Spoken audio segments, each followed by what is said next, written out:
when you put a face to these issues and you humanize them and you put real people's stories behind them, it's a lot harder to create these xenophobic narratives and these dehumanizing stereotypes.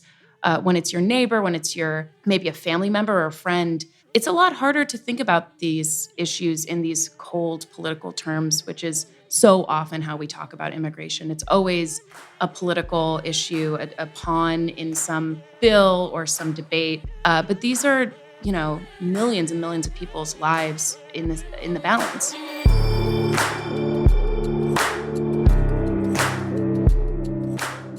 Hello, friends. I'm Nick LaPara, and this is the Let's Give a Damn podcast, the show you listen to when you want to hear from people who are giving a damn and making the world a much better place in so many unique and meaningful ways. Thank you for hitting play. Thank you for showing up this week. And most of all, thank you for joining us on this journey toward leaving the planet much better than we found it. Before we get into this week's conversation, I want to let you know that I feel very hopeful this week. Incredibly hopeful. Why, you ask? Allow me to briefly explain. Last week, on Friday, I was invited to the United Nations as a delegate at the SDG Media Summit. SDG is Sustainable Development Goal, and there are 17 Sustainable Development Goals presented to the world by the UN in 2015 that tens of thousands of organizations and tens of millions of people are organizing around and are using to make our world a much better place. A few of the speakers included Boaz Paldi, Chief Creative Officer at the UN, Aislinn Derbez, founder of La Magia del Caos, Carrie Bannigan, Executive Director of the Fashion Impact Fund, Melissa Fleming, Undersecretary General for Global Communications at the UN, Paloma Escudero, Director of the Division of Global Communications and Advocacy at UNICEF, and a couple dozen others. The talks that were given, the ideas that were presented, left me incredibly encouraged about where we're headed and about what we're doing to slow the effects of the climate crisis on our planet, and so much more. If you'd like to watch some or all of the 4-Hour Summit, and I encourage you to watch some or all of the 4-Hour Summit, please check out the link in the show notes or just Google SDG Media Summit and you'll find the video on the UN's media website. A special thanks to my friend, Stephen Keppel, who is also a past guest on the podcast, and the Public Foundation for inviting me to be a delegate and to participate. Now, for my guest this week, Shauna Siggelkow is a video producer working at the intersection of media production, research, and advocacy. Her credits, some of them, include shows such as Anthony Bourdain's Parts Unknown, PBS's Mind of a Chef, Nickelodeon's Take Me to Your Mother, HGTV's House Hunters, and MTV's Emmy-nominated White People. Her current role is Director of Digital Storytelling at Define American, an incredible nonprofit whose mission is to advocate for immigrant representation in the media. During this conversation, we talk, among other things, about an original research report she worked on for 3 years called Immigration Will Destroy Us and Other Talking Points. This report examines the role of anti-immigration narratives on YouTube in shaping American views of migrants and refugees. Important, incredibly important work. Make sure to check out the show notes, the link in the show notes, to read this incredible report. We also discuss the monumental importance of effective storytelling in our current political and societal realities. Storytelling is always important, always has been, but in my opinion, because of the internet and social media and access to anything that we ever want at any time, it's more important than ever to be an effective storyteller. And as a storyteller myself, I'm always trying to learn how to be clearer and how to do better. And I most definitely learned a lot from Shauna during our conversation. Before we jump in, a quick reminder, as always, that you can email me at hello@letsgiveadamn.com anytime and for any reason to ask questions, recommend future guests, tell me how much you love or hate the show, tell me how much you love or hate me, anything really. I just love hearing from you. And now, let's get right into my conversation with my new friend and brilliant storyteller, Shauna Siggelkow. Let's go.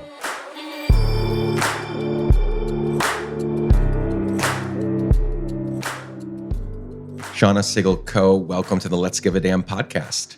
Hi, Nick. Thank you for having me. I'm so honored to be sitting with you in person, right? These are becoming a little more regular as we slowly climb out of this pandemic. I really enjoy being in person with people, and I still do tons of virtual ones, but they're just not the same. I did one last week. The internet wasn't great and it kept skipping and the video was terrible. Couldn't use it for like online clips. I was just like, this is so ridiculous. So doing it in person is always a joy.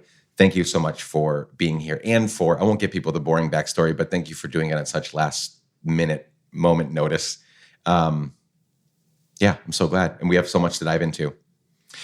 Let's begin. I usually want to begin with some backstory. You have just a wonderful career so far, and you're currently doing something that is, I think, very meaningful, and we'll learn more about it today. But before we get into your professional work, where did you come from? How did you get here? Who are some of the people, places, and things that shaped you into who you are today? Yeah, wow, big question. Big question. No, Starting off. Take as long as you need. Sure, yeah. So my name is Shauna Siggelkow. I'm from the Hudson Valley, raised Irish Catholic in Nyack, New York. Love that town. If you haven't been, it's beautiful. My parents, my dad is a TV producer. And so growing up, I was always in a family that really paid attention to media and really thought about storytelling. My mom is a librarian, but she's also a writer. And I always grew up really interested in stories. I was a theater kid. And in college, I got really into playwriting. And I thought maybe the direction I wanted to go after school would be into theater. But when I graduated, I found that I actually was more drawn towards filmmaking and television. So I got involved in non-scripted television. My first gig was as a production assistant for Anthony Bourdain on Parts Unknown. And I did a lot of food and travel TV here in New York City.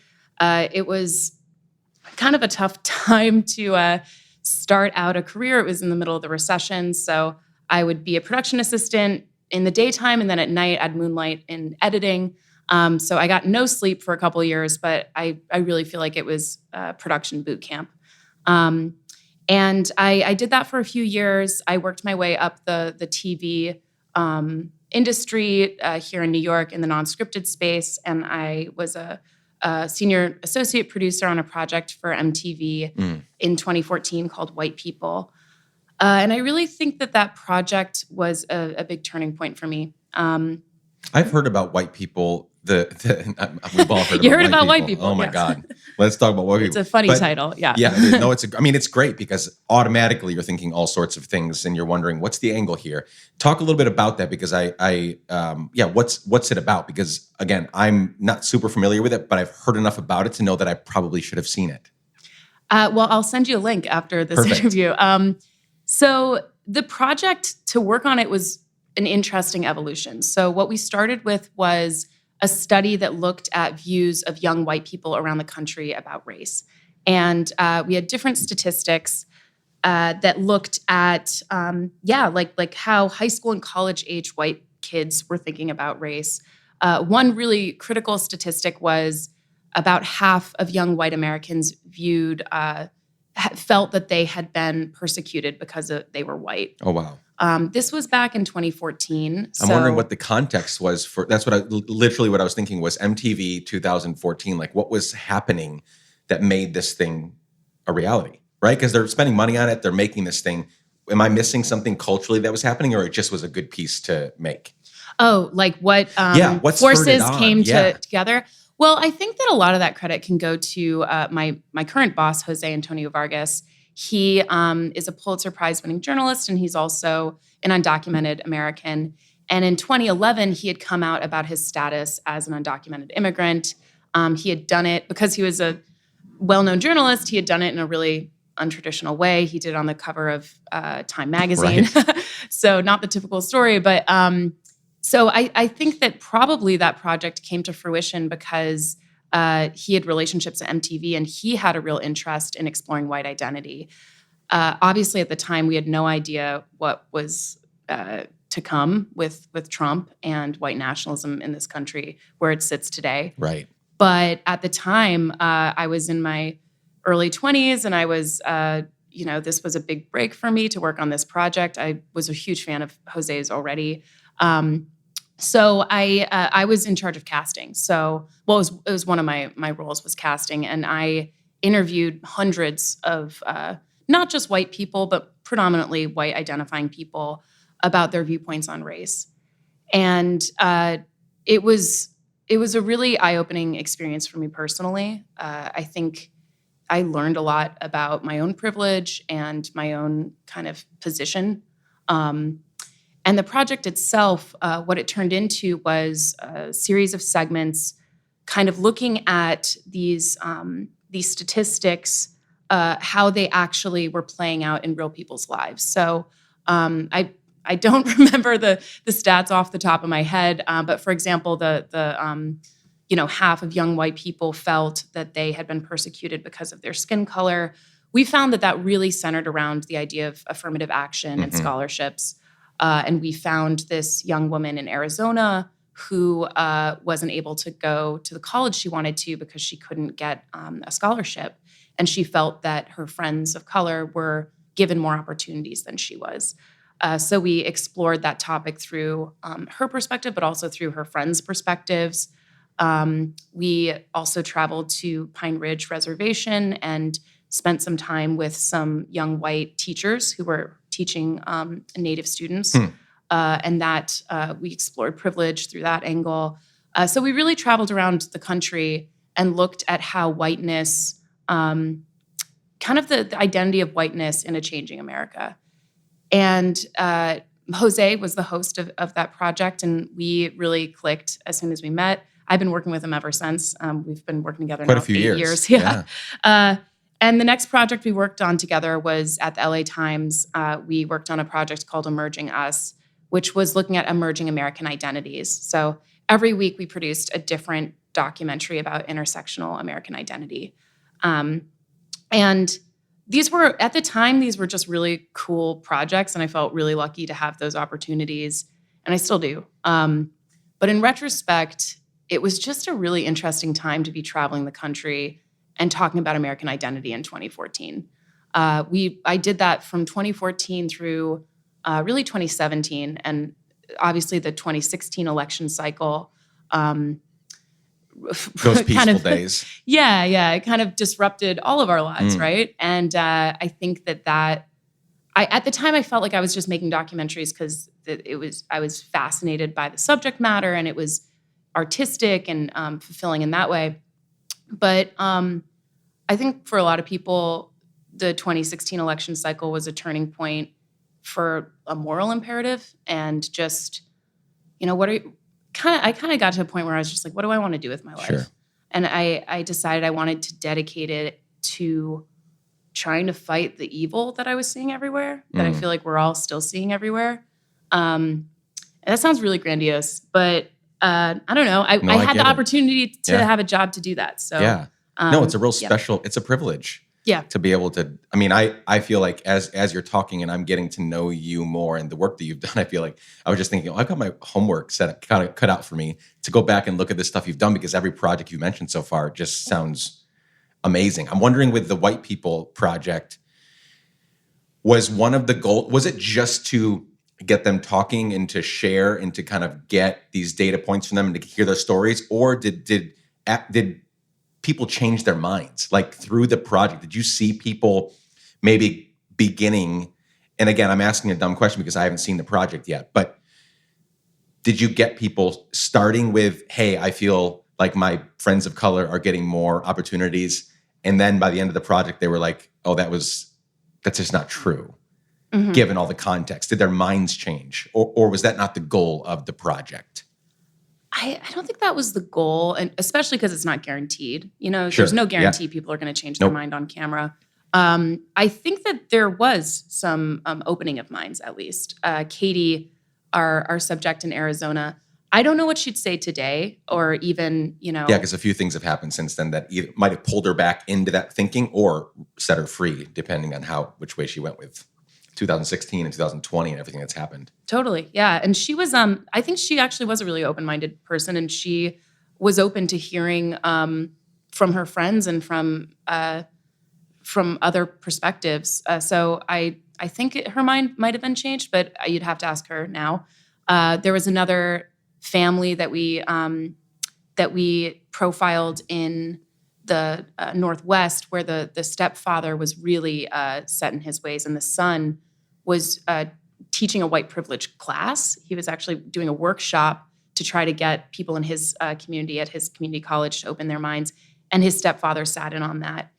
And I know that was a very difficult familial conflict that we were, privileged enough to be present for in film, and we were invited in to see. I don't know, how that landed. I am hopeful that the project itself opened some minds for the people watching. Again, we shot in 2014. It was released in, I think it was released the same week that Trump announced he was running for president. So yeah, 2015. Yeah. When was that? Late 2000? No, May 2015. I want to say it was in the spring of 2015. Yeah. I remember those events happened, I want to say the same week. And I feel like that's really been the story of my career, is that project into the Trump campaign, and then ending up at Define American, where I am now, which is just a little about Define American. We're a nonprofit organization with the mission to advocate for immigrant representation in media. So obviously during that 2016 campaign, the vitriol, the racism, the attacks on immigrant communities, same people who I'm working with every day and filming, that really gave a focus to my work. And we're going to spend a good chunk of our time on Define American. Sure. Before we get there, though, this is not really related to our podcast, but you mentioned that you worked on Parts Unknown. Yeah. I was a production assistant. PA. How was that? What was that experience like? As I'm one of the millions of Americans that was a huge fan, all things considered, of Anthony Bourdain. Knowing now, even in the having watched Roadrunner and other films and things that have come out, just how messed up he was and how the problems that he was going through and the things that he was going through while giving us just a hell of a career, that we could watch on TV. How was that experience? How long were you there? And what was that experience like? Again, because I've watched. In fact, I was watching it the other night again. I still go back and watch random episodes of Parts Unknown. I've traveled the world a lot. I don't imagine that I'm, the level of storyteller that he was. I mean, he'd spent so many years developing that, and I'll get somewhat there at some point. But yeah, I don't see myself in him, but also I had that spirit of adventure and wanting to go out and see things and not needing fancy things, could go out and eat and drink and sleep anywhere. We shared that. And so I've always enjoyed watching him. But yeah, how was that experience for you? Yeah, I still watch those old episodes too. And I actually have been watching a lot of older TV recently just for comfort food, I guess. Sure, yeah. I wasn't on set for that show. I worked for a production company called 0.0. Yep. They do a lot of great food and travel programming.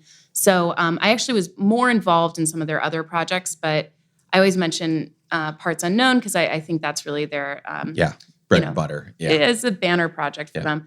It's a really wonderful production company. I think really fondly on my time there. I think I was there about a year and a half. And I made lifelong friends. It really felt like a family. I don't know if I've ever experienced that type of community in a workplace before or since. And it was also just a really fertile, creative environment. So it was an exciting place to work. I was also, it was my first gig in television. So I was really motivated. I was always trying to be there first and working really hard. My experience there, I really feel like it was colored by where I was in my life. I was like 22 and just really hungry. And I couldn't believe my luck at working at such an incredible company. A friend of mine who was really close to Anthony Bourdain, Tom Vitale, just wrote a book about his experiences as an executive producer on that show. And it's a great book. I read it. And I feel like he really captures what that experience was like. I don't remember the name of the book off the top of my head, but everyone should read it. We'll Google it. Yeah. Everybody go Google. You said Tom Vitale? Tom Vitale, yeah. He's a really talented writer, and I think he captured the experience of working on that show the best I've heard anyone in interviews talk about it. Cool. I love that. I'll off mic, and it's good. So for those of you thinking that I'm not saying because it's bad, no, it's good. But I'll tell you about my experience with 0.0 a couple years ago. We were talking about doing a show together, and I'll tell you about it later. Ooh. But I love 0.0. Should be able to look up the name of his book. Yeah, go for it. I just feel like it would be weird to not say it. Nope. And honestly, we're telling people to Google it, and I might remember later to put it in the show notes or in the intro and the outro, but realistically, I'll forget. So we might as well look for it now. I also just feel like I sound weird recommending a book that the name I can't remember. We are hardworking people, and our brains are full of stuff. So, I have to say, nobody's ever asked me about my ZPZ time before, so I wasn't thinking too much about talking about it today. I was thinking this morning because I have one friend who is releasing. She's in her late 30s, married, 3 kids, releasing a memoir about just wild things that have happened in her life. And then I had another friend this morning, early 30s. Who's working on a memoir / novel. And probably 5 or 6 years, no, maybe 10 years ago, I would have scoffed at that. Like, you're too young to be writing a memoir. But now, like, I think everybody should be writing about their experiences in their lives. Like, I'm just so endlessly fascinated with how we got here right now. We're sitting in Manhattan, sitting in a conference room, recording this podcast. Like, how the hell did we get here? Like, a million things had to happen in our lives for this to happen. And that's, as a fellow storyteller, like endlessly I just want to hear everybody's story. Like I would just leave an open mic and just invite people in and sit here for 3 hours because do that. Your time at 0.0 is like so important to me because what happened there, if you didn't go to 0.0 for a year and a half, you wouldn't be here probably. It would look totally different. Your job, like you were guided in certain ways. So it's, every part of it is fascinating to me. Did you find the title? I did. So the book that Tom wrote, it's called In the Weeds, Around the World and Behind the Scenes with Anthony Bourdain. And I think it is the most accurate portrayal of what it was like to work on that show. And also Tom's just a great writer. So I definitely recommend it. It's out. Okay. It's out on hardcover and Amazon and all the places. Yeah. Great. Well, people can go look that up. Okay. Let's spend the next larger chunk of our hour together talking about Define American. You already talked a little bit about 2011. Jose came out as an undocumented in a very big, loud fashion, right? That's kind of that's the opposite of what most people would think in terms of you're coming out as undocumented.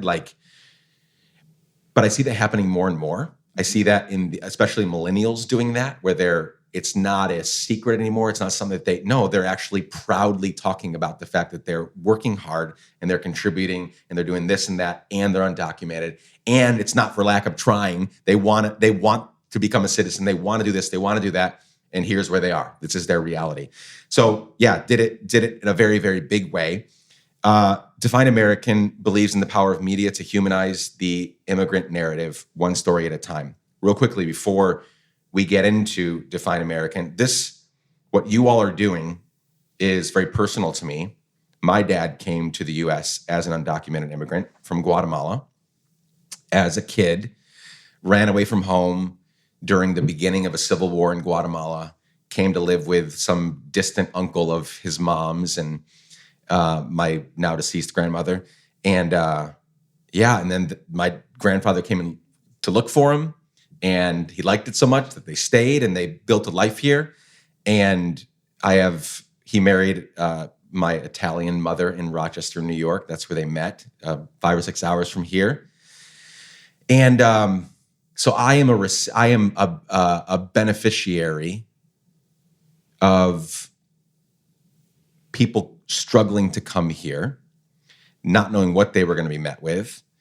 I have been the recipient of all kinds of shit from people that don't like me, people that don't like immigrants, people that think certain things and ways about us. And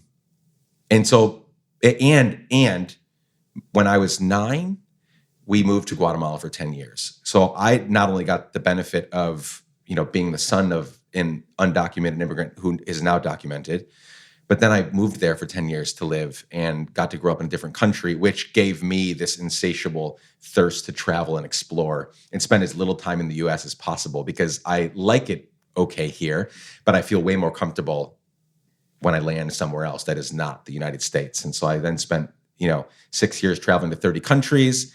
And anyway, all that to say, what this organization is built on is very personal to me, because I'm a product of the good, the bad, and the ugly of being an immigrant here in this country.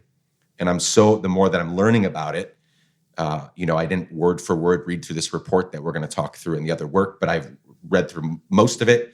And I've read every word on the website and your website. And I'm just so grateful for the work that you all are doing, because the narrative, the stories need to be told, and we need to change. We need to somehow, some way change the minds of millions of Americans that they're not bad people. Some of them are bad people. You've got this small little group that they're bad people that don't want to learn. They don't want to know better. They like remaining in their willful ignorance. Not even bad people. They're just not good people. But then you have millions of others that are good people. They would give you the shirt off their back. They'd invite you in for a meal. They would give you money if you needed it. They're good people, and yet they have these wild ideas about undocumented and documented immigrants. This whole conversation around immigration, that's the one where they just take a huge leap to the right, and they say things and they think things and they do things that are just absolutely unreasonable. And a lot of that didn't start in 2015 and 2016, right? Because you were dealing with it before. A lot of people think, I think Donald Trump is one of the worst. He's one of my least favorite people on the entire planet for very obvious reasons. But he didn't do this to people. He didn't radicalize people. He gave them permission to be who they already were. He gave them permission to say things they were already thinking or talking with their friends about around the bonfire, around a meal. Like, he just gave them permission to say things out loud that they were already thinking and believing. So it didn't start in 2016, but boy, have the last 6 years been really tough. Yeah. People have been radicalized, and those of us that I think are I believe are thinking correctly about many of these important issues, we have been a different kind of radicalized, because it's hard not to dislike or even go beyond that, like hate certain people for the things they say and do and the ways they live. All that to say, as someone that is a storyteller trying to get better, this is important work. And I'm excited to talk about this organization with you and what you all are doing in this report and how those listening can participate in this. So I'll shut up now and tell me about Define American. Again, I know you've already alluded to a few things, but what is it? What are the foundations of Define American? What are the goals of Define American? And then we'll get through this report here. Yeah, well, thank you for sharing your background and your story. And I really feel like that is actually the foundation of Define American. What we really believe at our organization is that stories are our power and they can change the world. When Jose came out about his status, I know he was really inspired by the LGBTQIA movement and the work of Harvey Milk and the calls to come out about one's sexuality. Because when you put a face to these issues and you humanize them and you put real people's stories behind them, it's a lot harder to create these xenophobic narratives and these dehumanizing stereotypes. When it's your neighbor, when it's your maybe a family member or a friend, it's a lot harder to think about these issues in these cold political terms, which is so often how we talk about immigration. It's always a political issue, a pawn in some bill or some debate. But these are, millions and millions of people's lives in the balance when we're having these conversations. And it's really hard to argue with someone's personal story and truth, right? That is just, your story. That is just who you are. That's your identity. That's your family. And we need to think about how that policy should reflect that humanity, not ignore it. And these conversations so often ignore the humanity of the communities that are the focus of the discussion. So that really is kind of the ethos of Define American. We believe that if we can tell these personal, real stories of the immigrant experience and use media as a tool to do that. We work with entertainment partners in Hollywood. We have a department that goes into writers' rooms and advises on scripts and with showrunners so that immigrant stories in film and television are more accurate and humanizing. We have a journalism department that works with editors and reporters so that they have better tools for reporting on immigration. We have an artist fellowship program that's fantastic. It's all about diversifying the pipeline and giving immigrants, especially undocumented immigrants, opportunities for artist grants for more emerging artists. My work at Define American, I kind of told you about my background. I came at this work really as a filmmaker. So my role on the team was just producing documentaries. So we did dozens of short films, mostly for digital, around immigrant experiences, trying to highlight kind of underrepresented stories. And a couple years ago, we started noticing that we just weren't reaching the right people online. So we had some really great distribution partners. We worked with Teen Vogue and Now This and Huffington Post. And I'm just bragging right now about our communications team. But those are great partners. Great partners, right? Really great brands, big reach. But while we're producing these stories, we're also simultaneously seeing what the right is saying about immigrant communities. And it became pretty clear that we just were ships passing in the night. We weren't addressing the narratives that were being put out on the other side. And we were kind of preaching to the choir. We were having a conversation about immigration that almost felt like it was in a different language than what was being shown on Fox News. And that really was the moment where we realized we needed a better understanding of immigration landscapes, particularly on digital, because a lot of research has come out about the power of digital in shaping opinions around all sorts of issues. And we realized we didn't actually understand how digital narratives were shaping American opinions on immigration. So we decided to do this study. We started in 2018 was the beginning of the work. And we really wanted to look at YouTube in particular. There are a couple of reasons for that. YouTube isn't the only important platform out there shaping opinion, but it is relatively understudied compared to Twitter or Facebook. Also, there was a great study that came out of Data and Society that year from researcher Becca Lewis that looked at what she called the alternative influencer network, which is essentially the alternative media that lives on YouTube. Sure. These are, the far right content creators that are creating their own media ecosystem on They don't YouTube. need permission from anybody. They can just put out whatever they want. Exactly. And the narratives that they're putting out are moving into the mainstream. So we knew basically there was smoke. We wanted to see if there was fire. We thought that YouTube would be a good place for us to start with our research. So the first phase of our research was around the 2020 election, and we looked at swing states. And we did a poll with this group called Change Research, where we were trying to figure out, is YouTube the right platform for us to study? How important is YouTube in shaping hearts and minds around immigration? And long story short is we found it was really important. I actually know some of these stats off the top of my head. So we found that 63% of those polled, and these were regular YouTube viewers, that means they watched YouTube at least once a week, talked with their friends or family about immigration after watching content on YouTube. 28% contacted a political representative, and 21% changed their vote for a representative. So wild, really impactful numbers there. And I always like to caveat that 21%, we're not talking about, changing Republican to Democrat or a presidential election necessarily. This is any elected official. But it's still incredibly powerful translation of content into action. So we realized that YouTube was a really important space for this conversation. And just to kind of highlight that further, that 63% talked with friends or family number was really important to us. Not only is it very high, right? That 63% is really high. But a similar study came out from the Norman Lear Center in 2018 that looked at traditional television and how it translated into real world action. And the analogous number for that was 59%.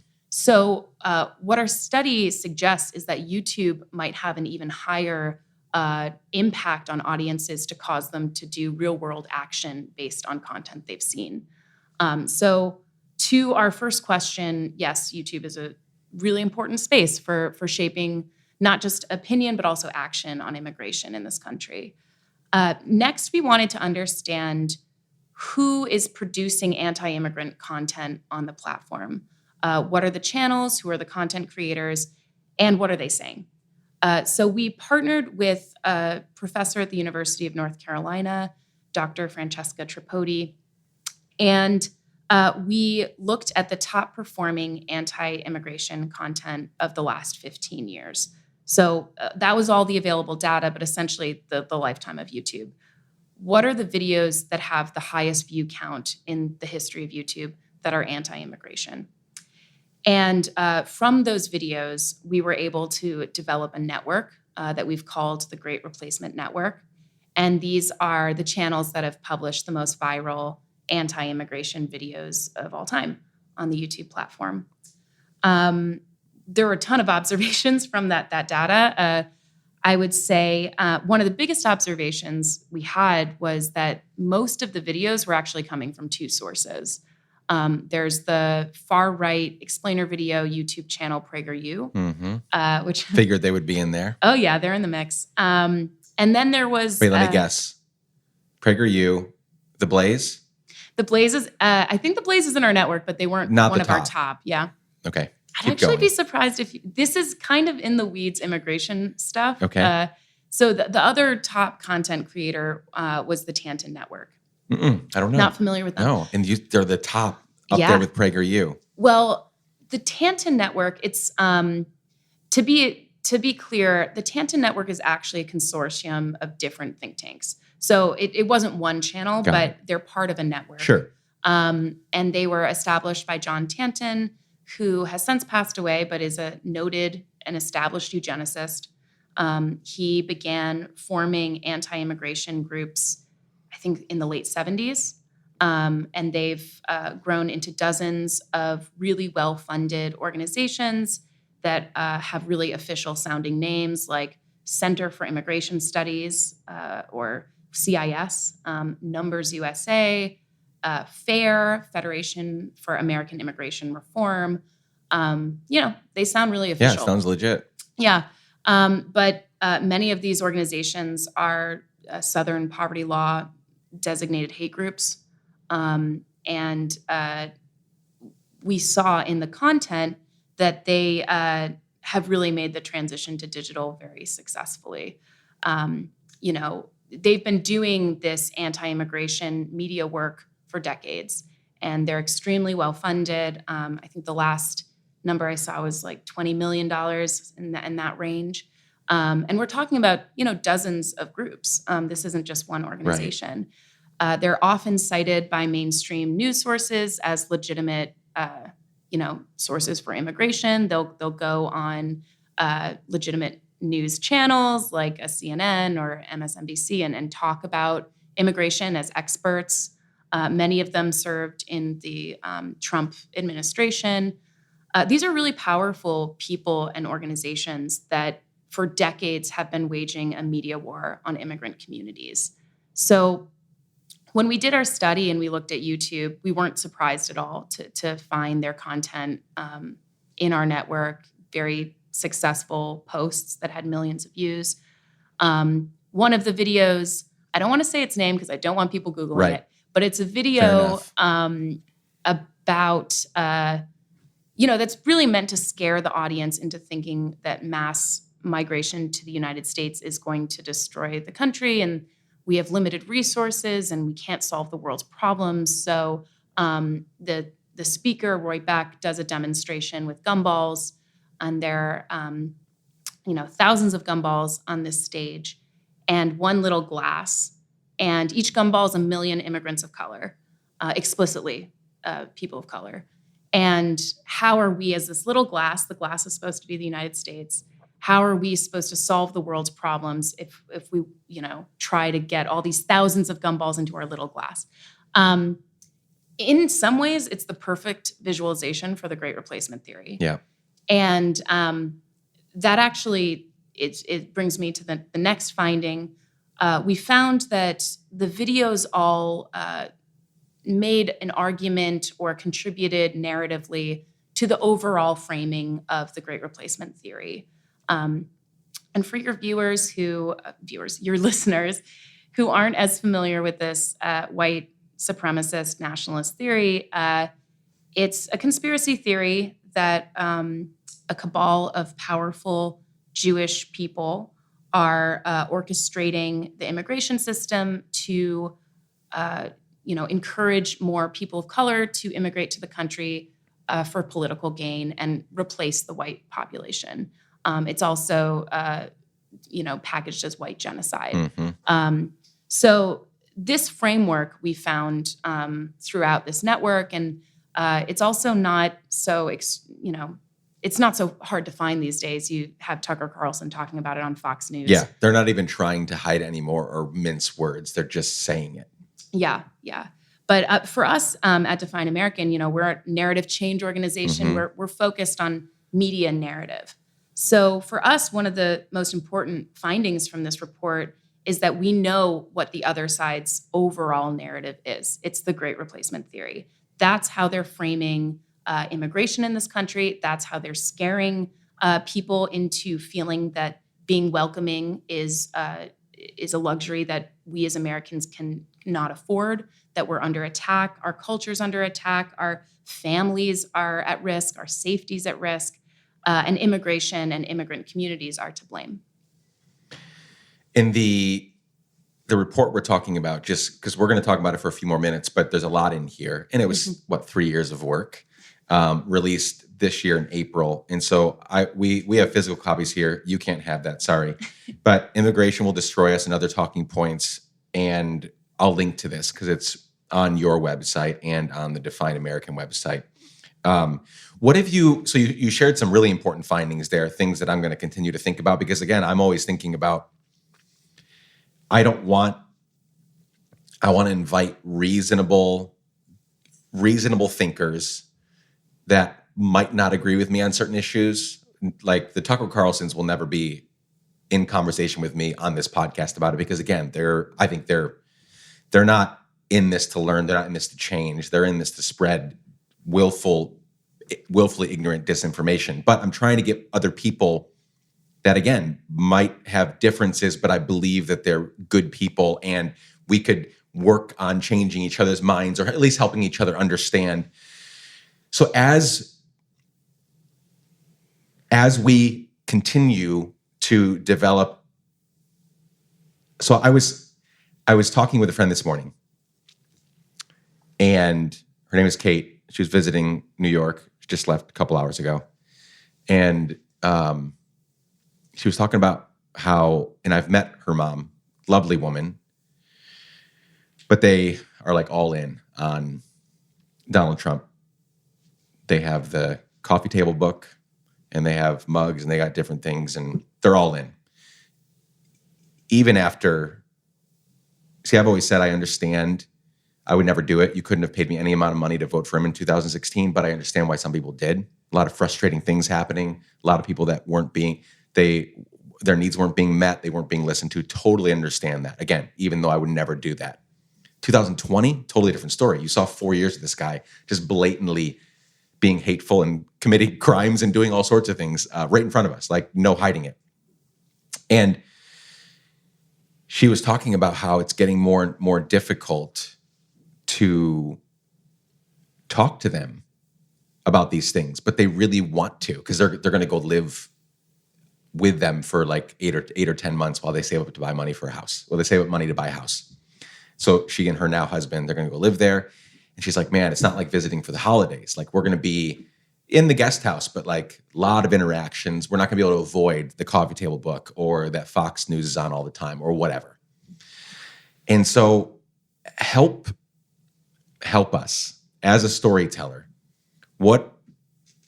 We've got some great stats in here. I hope people read through this report, and we'll get back to it here in a second. But very practically, what have you learned about storytelling in the last few years? Some findings, some learnings that will help us. So you and I tell stories for a living. But a lot of people, they need to learn these things. It's not their living, but they have family and friends that they love and care about. And they need to learn how to tell these stories better. They need to learn how to communicate better. They need to learn that what this person is saying doesn't always reflect what's going on in here. They are, to a certain extent, just spouting. They're just regurgitating what they heard Tucker say and what they heard Sean Hannity say and what they heard all these other people say. And they don't, if you asked them to explain that, they wouldn't even know that. But you got to get past that to get to the heart of the issue, the fear, the insecurity, the whatever. So, yeah, as a storyteller, what have you learned? What could you share? Just some simple tips or tricks or points or whatever, as people, again, there's so much talk about whether or not Donald Trump will be indicted or whether or not they'll be able to ban him from running again in 2024. There's millions of people that want him to run again. We could have a very tumultuous 2024 election season coming up. A lot more conversations going to be had. Me with my family, with my wife's family, just a lot of different opinions about a lot of different things. How do we do this better? How do we have these conversations in a way that we can actually move the needle instead of, whether verbally or in our actions, just saying, fuck you, back and forth. Like, just, I don't like what you're thinking. You're a piece of this, you're of that. Like, that just doesn't, it feels good. It feels good to get on Twitter and just be like, fuck you, you're terrible, what the hell, da da. But that did nothing. That did nothing except maybe alienate them further. I'm not interested in that.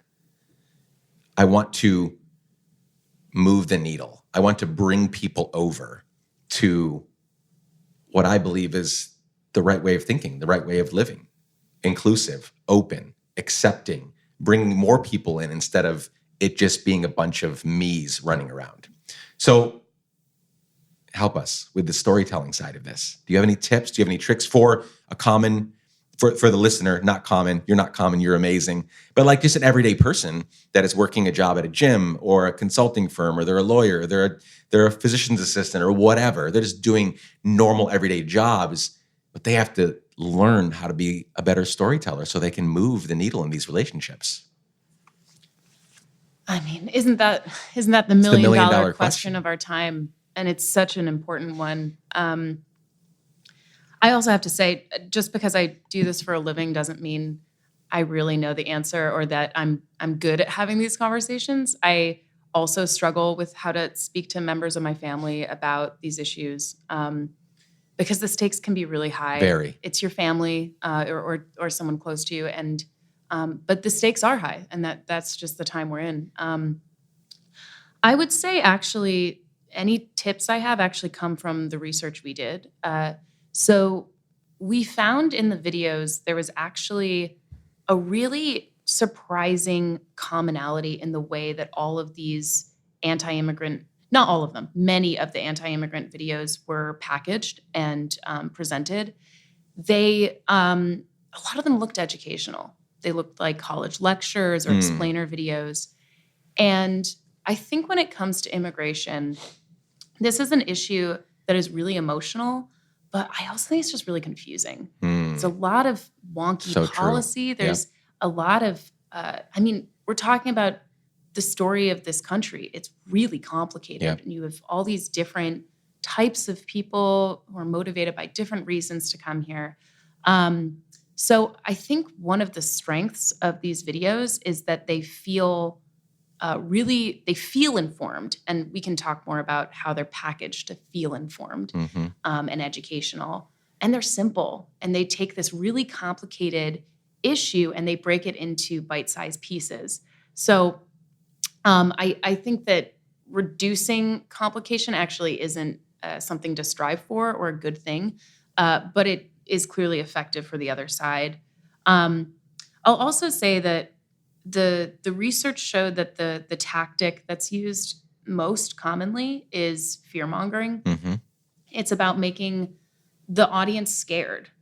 So I feel like a lot of times when I'm in more progressive spaces or talking with people who agree with me more on this issue about the other side, there's a lot of assumption that these views are based in hate and that there's just like this hatred of the other.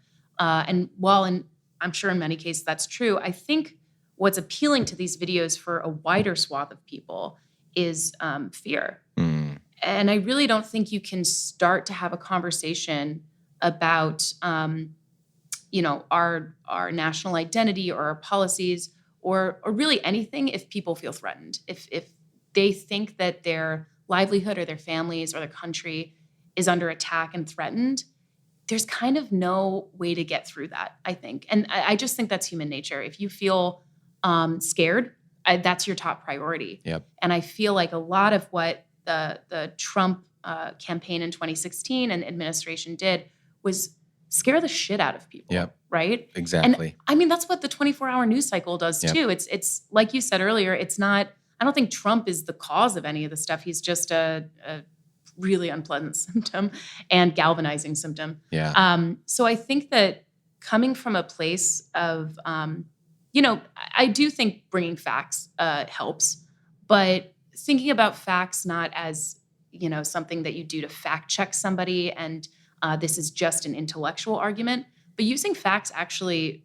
as an empathetic tool and saying, actually, you don't need to be afraid in sanctuary cities. They're statistically safer because undocumented folks feel they can go to law enforcement with issues.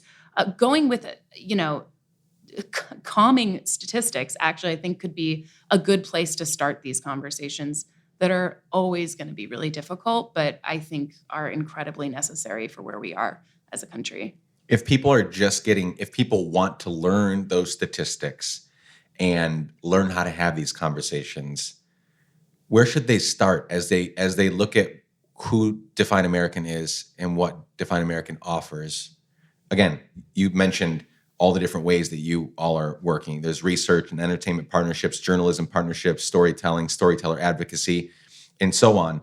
But for the everyday listener, what should their starting point be? Should it be to read this report and then go from there? Like, what would you recommend people begin with? And again, Define American is not the only group doing this, but I think you all do a hell of a job. I really do. The way that you frame these conversations, it's very inviting. And yeah, I'm holding 3 years of research in my hand that everybody they get to consume it for free. It's why free. would everybody It's on not the read every website. word on here, Thank you. Yeah, where should they start in regard to the work that you all are doing at Define American? Well, thank you for those kind words about Define American. I'm also a really big fan of my colleagues and the work we do and our mission. I would say, please visit our website, defineamerican.com. We have not just this report, but we have other resources. We actually, our target audience are content creators. So we created a toolkit around this report. The report, I think, is interesting. I'm biased. I think it's interesting. But if you want practical tips for how to actually use the findings, we developed a toolkit for content creators with tips and recommendations for how to bypass some of the narratives on the other side and promote a more pluralistic, welcoming vision of the United States in the content. But I also think that a lot of those tactics can be used in conversation. We also had a campaign called Facts Matter with a fact sheet that is just some basic facts about U.S. immigration. I think that there is just so much content about immigration, but actually not a lot of great educational resources for the public to get some basic information around the immigration system and the immigrant experience migrating to this country. So we do have many of those resources on our website. It's amazing. Are you a Game of Thrones fan? Love Game of Thrones, okay. Yeah. So my wife just finished it. I watched it through a while back. And it took her a long time to get through it, partly because it was her brother, who's no longer with us, his favorite show. And he tried to get us to watch it back when he was watching and we didn't. And so there's a lot of like weird feelings around it. But she finally finished it last evening. And final episode, they're wrapping everything up. So it's a little slower, but no less intense. And I love the scene where they're trying to pick who's the king going to be, the next ruler. And Tyrion he's advocating for Bran the Broken to be the next ruler. And his argument now I understand why the whole last season is problematic for George R.R. Martin fans and why the last episode and how Bran the Broken responds to this. I get it all. I understand it. But Tyrion's pitch for why Bran the Broken should be king, it's funny that we're talking about storytelling here. Because Tyrion says, what unites people? Armies? Gold? Flags? No, it's stories. There's nothing in the world more powerful than a good story. Nothing can stop it. No enemy can defeat it. And who has a better story than Bran the Broken, the boy who fell from a high tower and lived? He's our memory, the keeper of all of our stories, the wars, the weddings, births, massacres, famines, our triumphs, our defeats, our past. Who better to lead us into the future? And I love that speech. I love Tyrion throughout the whole thing. I just want to hug Tyrion every chance I can get. But I love that speech because it's so true. When we look at the landscape, when we look at the landscape of our society, who do we think the most powerful people are? Well, if you're super fucking rich, you're powerful, right? If you have money, you're powerful. If you're white and have money, you're even more powerful. If you're a politician, you're powerful. If you're a clergy, you're powerful. So we have all these ideas of who the most powerful people are. But really, and this is not just like Game of Thrones stuff. I think it's a reality. And it's why I've dedicated what I hope to be the rest of my life to being a master storyteller. Because I do believe, and I'm terrible at it right now, at winning people over. But I do believe that if we tell better stories and then live out what those stories are talking about, I believe that's how we can change the most minds and move people forward. In Rebecca Solnit's book, Hope in the Dark, she quotes, and I'm blanking on the author, so it's not her quote, but very paraphrased, the quote that she quotes in Hope in the Dark is imagine if your side wins. Imagine if what you want the world to look like wins. What would society look like? Well, start living that way now. That's the punchline is don't wait for that to happen. Live that way now. You want an equitable society. You want this, you want that. Don't wait for it to happen. Hopefully it happens, but if you wait for it to happen, it's kind of like the guy who makes a ton of money and says, I'll give it away later. Well, that's no good for all the people that need it now, right?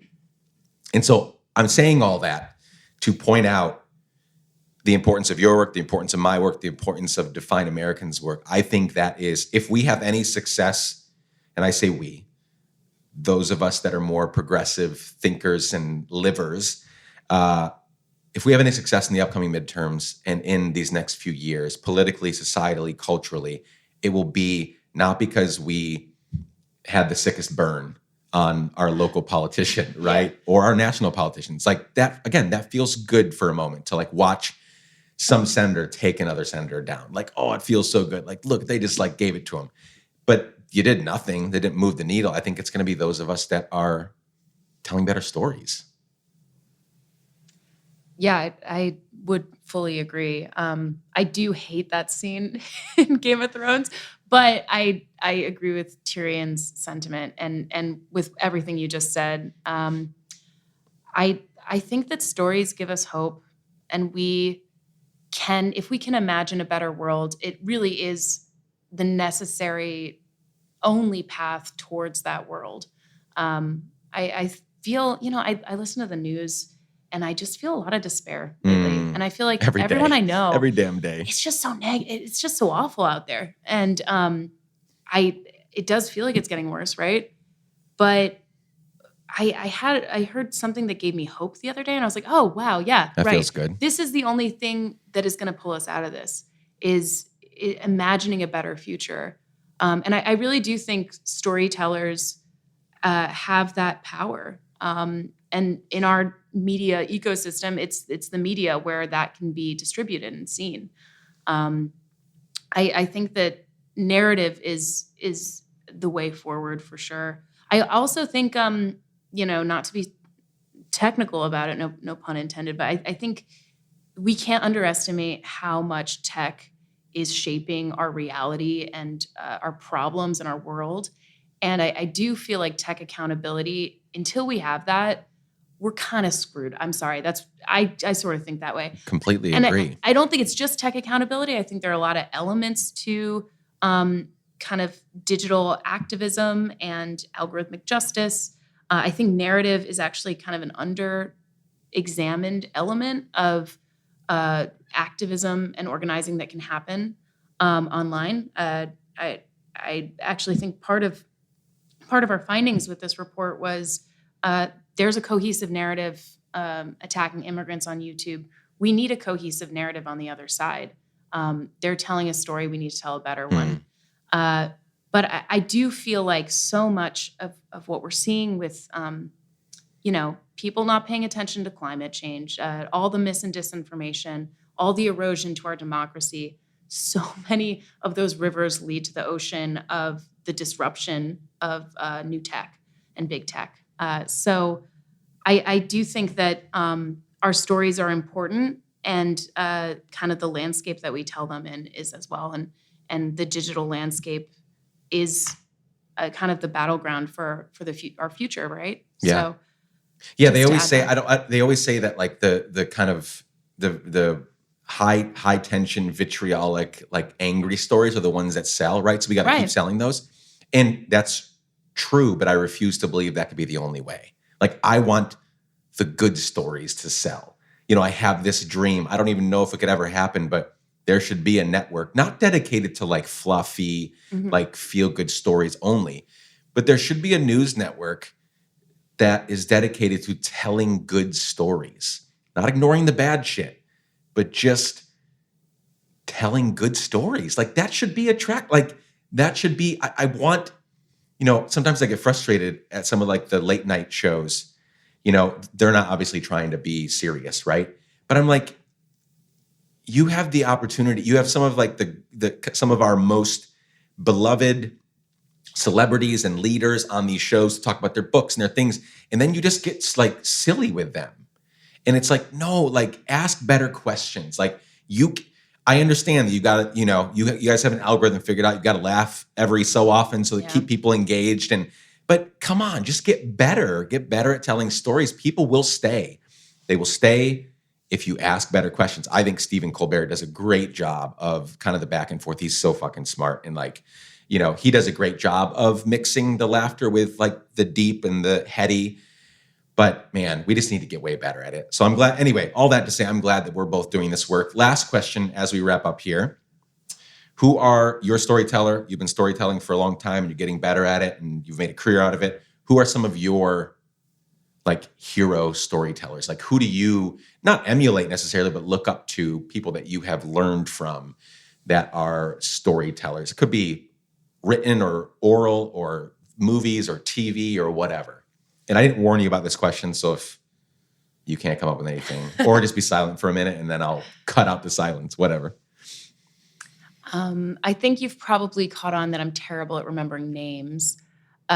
So I can think of artwork that's inspired me.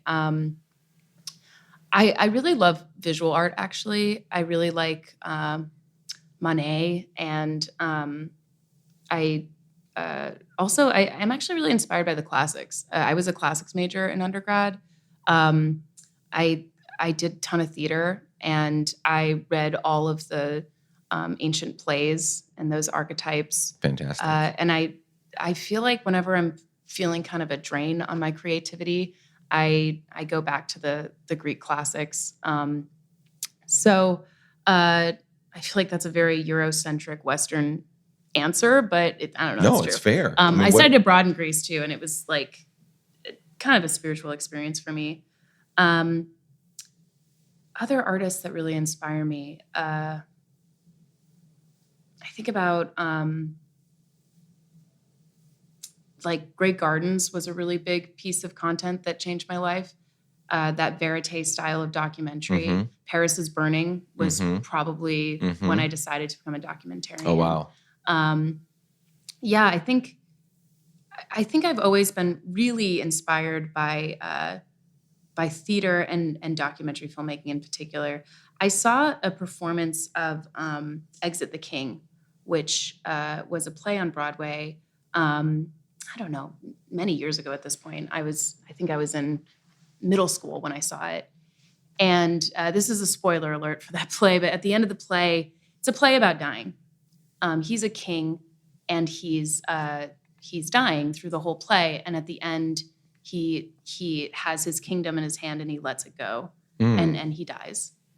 And there was a moment in the theater that was just completely dead silent. And it was this experience where I felt like everyone in the theater was contemplating their own mortality.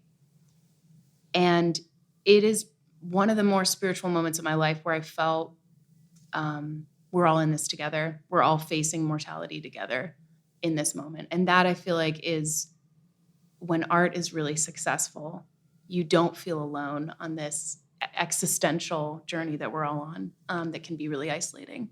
So I think that I'm really inspired by art that has a spiritual component. I was raised Catholic, so it was really taught to me at an early age. And I really like the ancient work as well. I love it. I love it. Thank you so much. This was a fun conversation. I learned a lot. I hope that we have intrigued people enough to go read this report, to get involved in what you all are doing, content creators, especially if you're listening. And I hope that we can spread the good news of Define American a little more because of our conversation. Thank you so much. Hope we can do it again. Yeah, thank you so much for having me.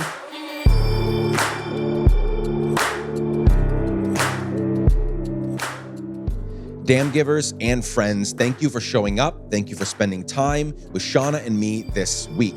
To find links for everything mentioned in today's conversation and to keep up with all things Let's Give a Damn, visit letsgiveadamn.com. Please share this episode with a friend. Please leave us a 5-star rating and review on Apple Podcasts. And please show up next week. We have so many more incredible conversations coming your way. Chad Snavely, Jess Collins, and the incredible team at Sound On Studios made this episode. The music is by our friend Propaganda. And you can reach out anytime and for any reason at hello@letsgiveadamn.com. I love y'all. Be safe. Keep giving a damn. Bye for now.